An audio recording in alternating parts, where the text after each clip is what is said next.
Welcome back, everyone. I'm here again with Dr. Sean McFate. Sean, how you doing, my friend? Doing great, Sean. Good to see you too. It's been an interesting several months in Russia and Ukraine. So today we're going to address a topic that the media has appeared to raise, but never really followed up on. So over the past several months, actually, I haven't heard anything for a month and a half or so. There are a bunch of reports about Putin bringing in all these Syrian mercenaries and Wagner. I've seen like sporadic reports that they were in Popasna, or I can't pronounce the name of the town, but there's been kind of lots of coverage at the beginning, but very little now. What's your perspective on this? Because I know that you have a pretty fresh view given your contacts. Yeah, so it's interesting. I just got back from a trip from Istanbul where I was doing some research into Syrian mercenaries in Russia. And the bottom line up front is that we expect Syrian mercenaries to be going to fight for the Russian cause, but we've no like hard evidence. We don't have like dead Syrian mercenaries in the Donbass. We don't have captured mercenaries. You know that the Ukrainian government, if they captured a bunch of Syrians, they would blast them all over social media and have a war crimes trial. So because that hasn't happened, it's hard for me at least to say it's happening. Although, to be honest, all the circumstantial evidence is there. I wouldn't surprise me if it happened. Let's leave it at that. I think we're seeing Russia trying to actively recruit foreign fighters. So we can talk about why that is, and why Syria is the number one sort of source of this, and their relationship with the Wagner group. So why are they trying to recruit foreign fighters? I mean, I have an inkling, but yeah, I mean, it's the same way for the same reasons almost that the U.S. war in Iraq. The U.S. government relied increasingly on private military companies to keep the body count down of American soldiers coming home in body bags to some extent. So Putin has a problem. He promised the Russian people that this would be a quick and easy war. I mean, right? I mean, how many wars have started with that promise, from the Peloponnesian War to World War I to, our experiences in Iraq and Afghanistan. And, when he found out it wouldn't be a quick and easy war, it's going to be a longer war, he had a domestic political problem on his hands because most Russians, like core Russians, like Russian citizens, really, I don't think would support a long engaged war in Ukraine. That the whole Nazi, we're going to denazify the Ukrainian government, all that nonsense, which is why Putin relied on conscripts who are mostly from the periphery of Russia. They were not like Mother Russia. And those conscripts now are becoming a big problem, and they're getting whacked. And so Putin either has to have a draft to mobilize core Russians, which might result in his overthrow, because Russians may not want that. If you can imagine how that might look like, or he can turn to foreign fighters to fill the difference. So foreign fighters are now basically, they're looking for, people who, if they get killed, are not dead Russian soldiers coming home in body bags, which, Russians hate. But the Russians just do not care about dead contractors, in body bags. So right. Syrians and others are like sort of like a version of conscripts, and it's a way for Putin to hide the costs of war. And do you expect these these mercenaries to be as ill-disciplined as conscripts or worse? It's a great question. So I do, but it didn't start that way. So initially, the Wagner group, which started around 2015, was a pretty tier one-ish group. Dmitry Ukin, who's the guy who started it, He's a retired colonel from Russian Special Forces Spetsnaz. He commanded their 2nd Battalion or 2nd Regiment, and they're like a no-nonsense special operations group. I wouldn't compare them to Delta, but they are pretty hardcore. That was mostly who they were until recently, until this war in Ukraine where they started to get whacked, getting killed. And, we all know, we saw this in the US experience in Iraq and Afghanistan, as more and more of these guys got killed, you can't replace, Blackwater couldn't replace a dead SEAL with another dead SEAL. They had to lower the standards. And so what we're seeing now is just cannon fodder and riffraff, and and they're basically no better than conscripts, people who have minimal experience in a firefight. And I talked to guys in Wagner Group, and they complained about this, the older guys. They're like, this is uncool. And that they say that Dmitry Ukin is no more than a businessman now. He used to lead from the front like a war leader, like a colonel, and now he's just the guy doing business development. And he just seeks new bodies and throws them into combat. Knowing they're cannon fodder, he doesn't care. So some of the older Wagner Group guys who are like sort of mid to senior level really they're complaining about this right now. And how involved have they been in the most recent conflict? Well, it's a great question. I mean, we know that Wagner has been involved in this conflict since the beginning. We saw Wagner guys leaving, places like their mission in Central African Republic to go, back to Russia, and then, and then a week later, this is like early February, and then like 2 or 3 weeks later, the war kicks off. So we know that they were there. Their mission was mostly combat assault. It's possible that some of them did fifth column activity as well in small groups. And that, their involvement in massacres is, we believe to be true. German intelligence and others have corroborated some of this. But I think they've been getting killed along with Russian conscripts, Russian army. And so what their true numbers are now, we don't know. We do know, at least talking to the guys I know in Wagner, that the group it's expanding and lowering the standard, and that they're just seeking cannon fodder. That's all they need, cannon fodder. And so we don't know how many are there right now, but maybe a couple thousand at the most at this point. And you mentioned that they were involved in some of the atrocities. What was it? Are you talking Bucha, or are you talking Bucha? Which parts of the country? I mean, Bucha specifically, we know that. So just so listeners know, I mean, the Wagner Group's a Russian, like, mercenary firm, or they call themselves a private military company, but they're mercenaries. They work for an oligarch whose name is Prigozhin, and he's close to Putin. And for the last since 2015, he's been basically working overseas using the Wagner Group to get rich and to extend Russian interests abroad. And but he denies involvement in Wagner, and Wagner is it's not a legal entity. It doesn't exist on paper in Russia. It's a informal organization, like a network that they call themselves Wagner. They get paid through Prigozhin's like oil companies. They're sort of like ghost employees for one of his oil or gas companies or mining companies. That's why he pays them.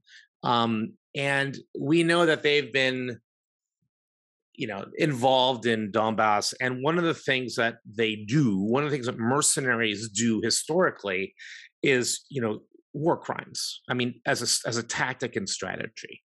And this is part of private warfare. I mean, this goes, in the Middle Ages, popes hired mercenary armies who committed atrocities that knights didn't want to do.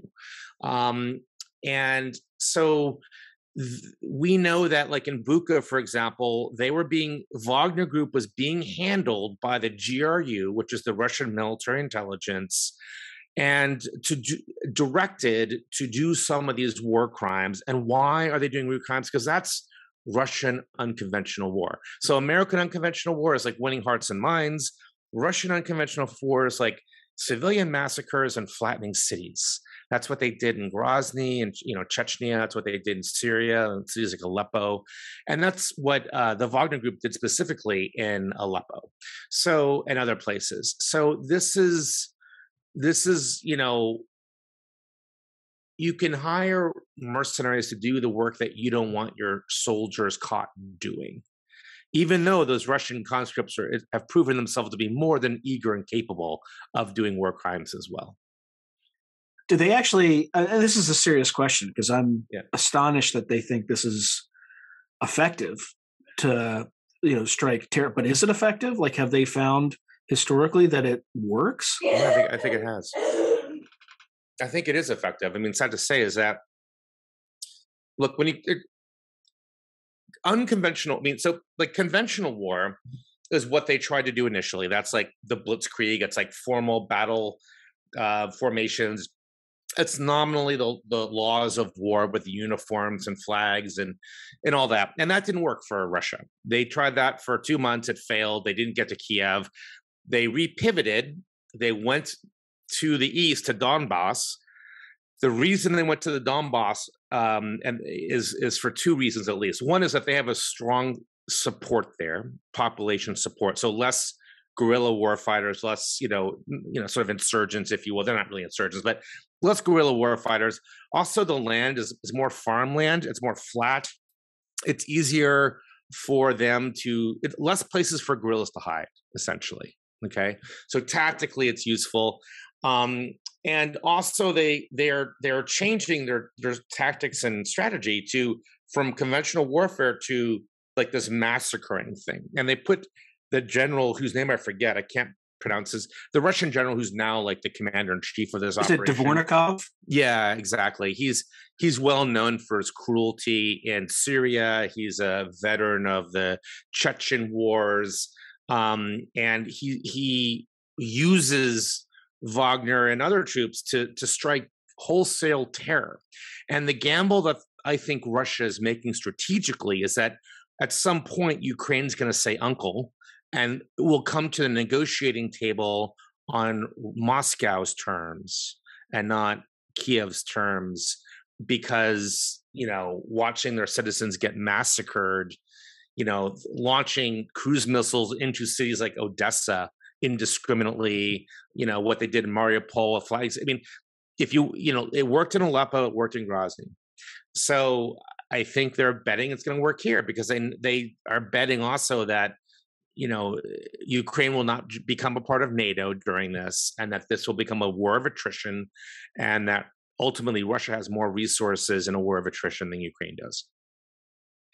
Yeah, I'm actually surprised that we've stayed out of it, but we'll talk about that in a different segment. What else have they been involved in thus far in terms of operations? The Wagner Group. Well, I think they've shifted their earlier mission in the early days of the war was, combat assault. Like good combat assault and maybe some fifth column stuff, and doing things like strategic reconnaissance and then I think later on war crimes as a mission. But now I think what they've changed because of the death toll they've endured, they just want bodies. They want cannon fodder. That's what it is. And they want to. And I think the people that they're hiring, like the Syrians, they kind of know that too. But mercenaries. You call them foreign fighters, call them whatever you want. They're really mercenaries, are doing it for the money. And that's kind of, there's also sociopaths who are doing it as well. They just want to kill people. But I think a lot of them are just doing it because they need the paycheck. And if they survive a tour in Donbass, it's like working 3 years or 4 years back at, Aleppo or someplace else. So they're making a gamble. It's what mercenaries have always done. So you mentioned earlier that you've spoken to some of these folks at various private military contractors. What have they kind of given you an inkling about what they thought of the whole Kiev operation? So just to be clear, the way that Putin has framed it is that okay, done. We accomplished our mission there. Now we're moving forces. That phase of the operation is complete and successful. And then what are they telling you is kind of well, I mean, first of all, everybody knows who has any experience in the military that Putin failed in the phase and has done a strategic adaptation and is using, classic political BS lines to justify, the obvious, which is like it didn't work and it's not part of some immaculate plan. So early on in the war, one of the Wagner Group guys I've talked to who was not there said he strongly opposed it initially. I mean, and here's the thing about Wagner is that before this war, some of the Wagner mercenaries were like all about Putin or all about a stronger Russia. So most mercenaries are like out for the money. They're the sociopaths, they're the adventurers, the romantic adventurers. But the Wagner was a little different because they thought they were serving their country through a different means. Not all of them, but some of them did. They thought like, we're going to make Russia a superpower again. And, this is a good way. We're vets from the army. This is a new way of doing it. But those guys, I think if this guy I talked to, he used to be one of them, if he is sort of like a hood ornament for them, which I kind of think he is like, they felt this was a big mistake. It's been horrible. The Russian military felt it's a hollow military full of corruption.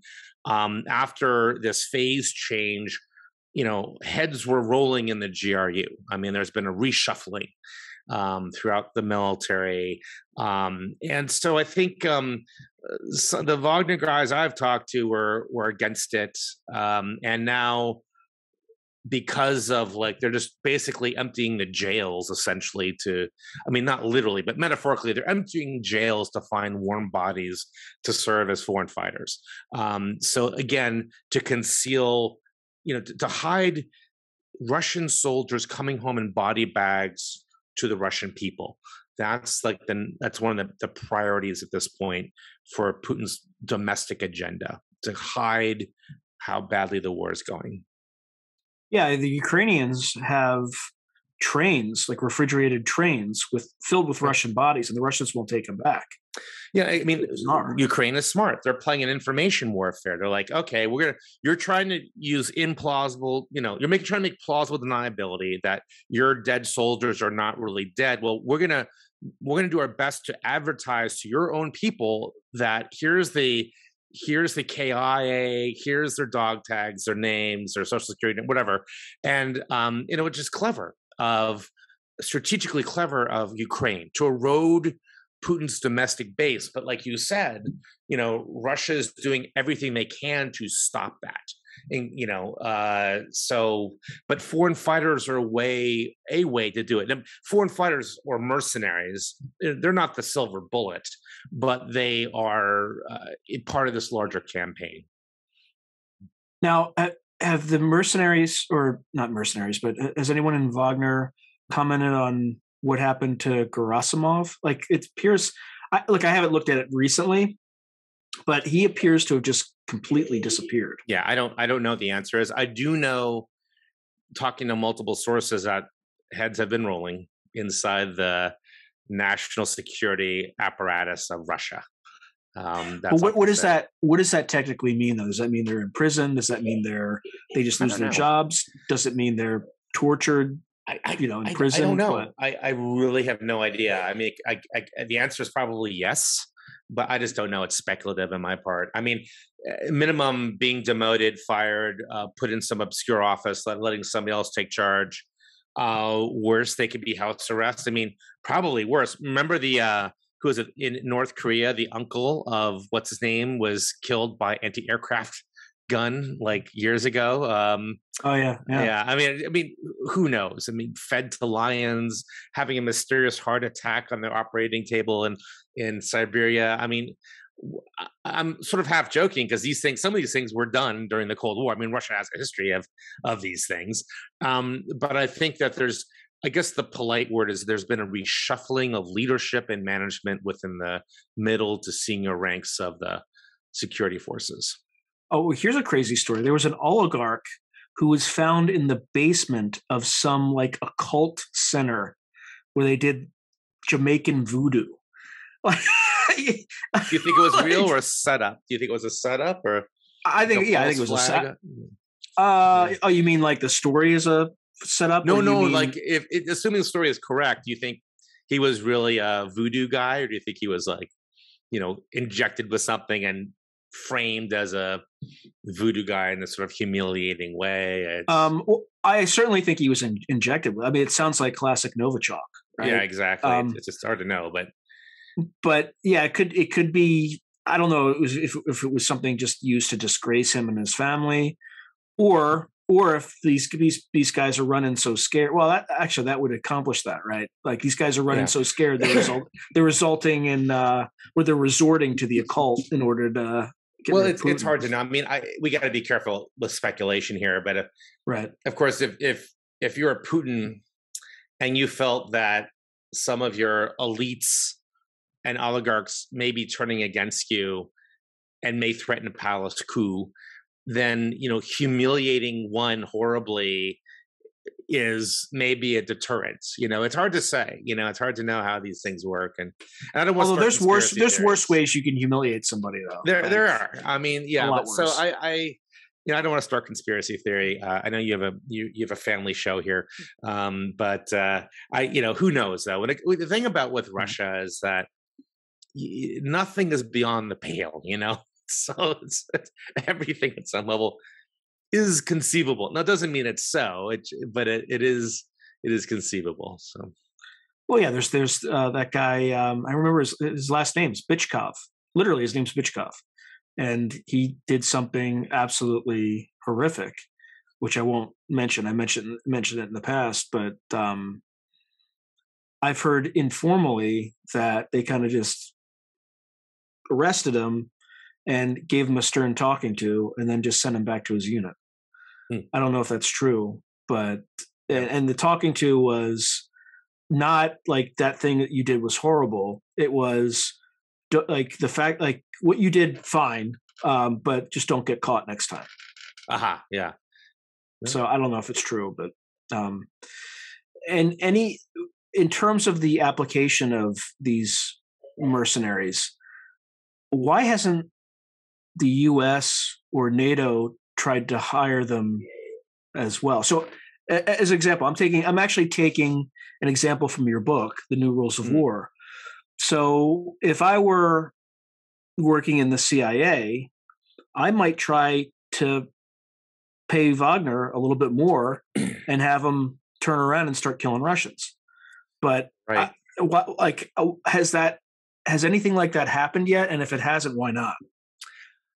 I have not heard of anything like that happening. And it's a good question because, Russians and Ukrainians, it's not like Russians and Afghanis, right? There's some similarity there. And, and I don't know, I've not heard of it and I can't assume it's happened. Or can you hire them just to go elsewhere?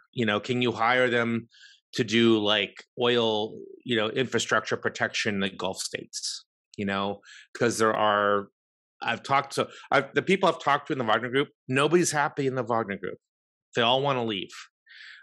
They feel trapped because Russia has, I think we've talked about this before. They've got very strict anti-mercenary laws in the books. So it's illegal. So even though the Kremlin hires you, it's strictly illegal.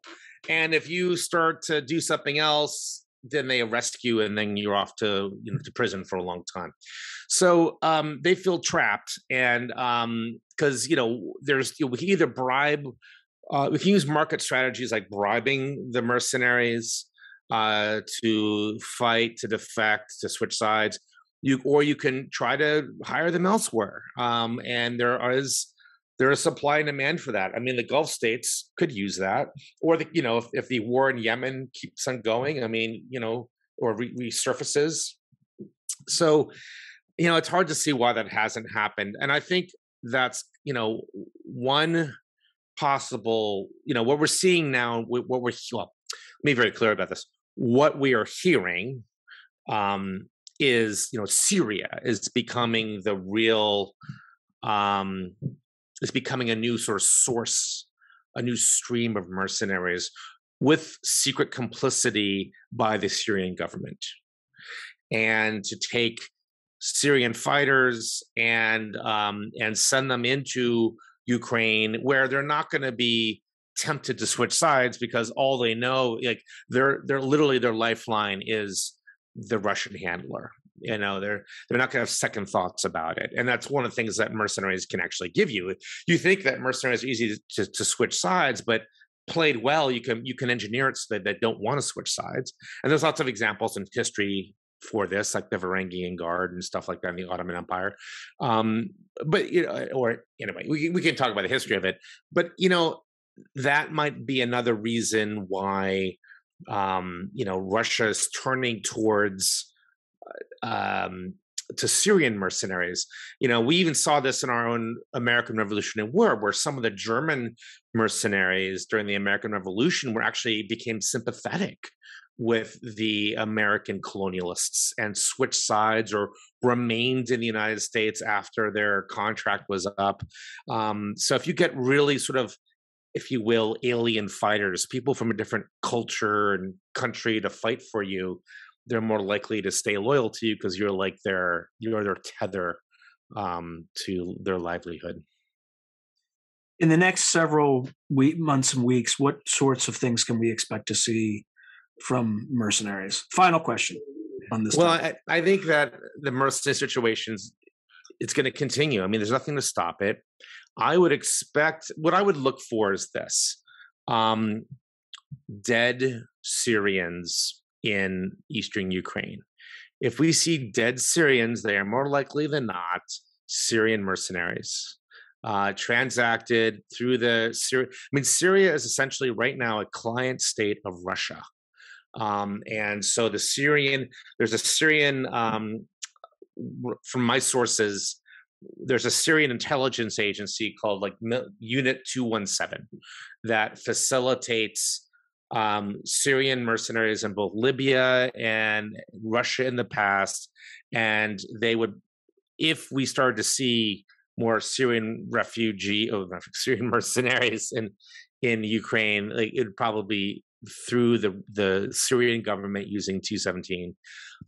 So I'd start looking for evidence of foreign fighters fighting alongside Russians, but they're going to be cannon fodder, as well as Wagner Group mercenaries, but they're also cannon fodder at this point. And I think it's going to go into a long war of attrition, and foreign fighters are a good way to sustain a war of attrition when your political base doesn't want to see any more casualties come home. All right. Thank you very much, Sean. And we'll see you in the next segment. All right. If you enjoyed this video, hit like and subscribe, and I'll see you next time.